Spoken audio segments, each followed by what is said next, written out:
So hey guys, this is Veer. तो आज के वीडियो में हम बात करने वाले हैं लिव इन रिलेशनशिप के बारे में। लोग आज भी लिव इन रिलेशनशिप को लेकर के काफी कंफ्यूज होते हैं कि लिव इन का कानूनी स्टेटस क्या है।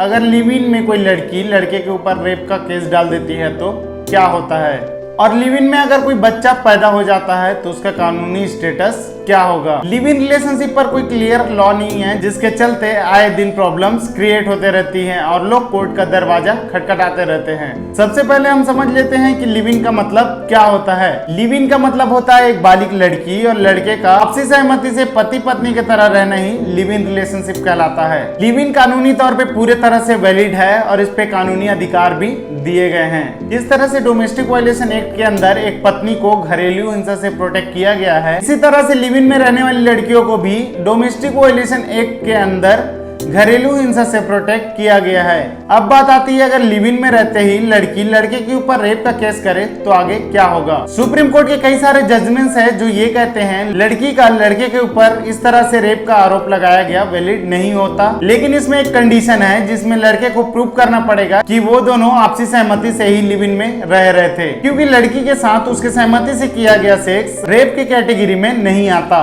लेकिन अगर लड़की की एज 18 साल से कम है तो उसके सहमति से भी किया गया सेक्स रेप के कैटेगरी में आता है। इसलिए गर्लफ्रेंड बनाने या लिव इन में रहने से पहले आपको लड़की के एज को कंफर्म कर लेना चाहिए कि वो 18 साल से ऊपर है या फिर कम की है। अब बात आती है, अगर लिव इन में कोई चाइल्ड बॉर्न हो जाता है तो उसका लीगल स्टेटस क्या होगा। लिव इन में अगर कोई बच्चा पैदा हो जाता है तो वह चाइल्ड लेजिटिमेट चाइल्ड होगा और सभी लीगल राइट्स के लिए वो क्लेम कर सकता है। जैसे वो अपने मम्मी और पापा के प्रॉपर्टी के लिए इंटाइटल्ड रहेगा और साथ ही साथ मेंटेनेंस लेने का भी अधिकार है। इस तरह से उन्हें सारे लीगल राइट्स दिए गए हैं, क्योंकि सुप्रीम कोर्ट का ये मानना है कि बच्चे का इसमें कोई कसूर नहीं होता, इसलिए उसके सारे राइट्स एक जायज बच्चे के राइट्स के जैसे ही होंगे। अब बात आती है लड़की के प्रोटेक्शन की।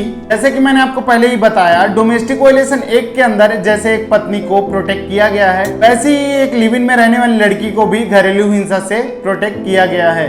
अगर उसका मेल पार्टनर उससे झगड़ा करता है, मारपीट करता है या घरेलू हिंसा करता है तो उस कंडीशन में वो लड़की उसको सजा दिलवा सकती है। अब बात करते हैं हम, लिव इन में रहने वाली लड़की एक पत्नी की तरह मेंटेनेंस अपने हस्बैंड से ले सकती है या फिर नहीं।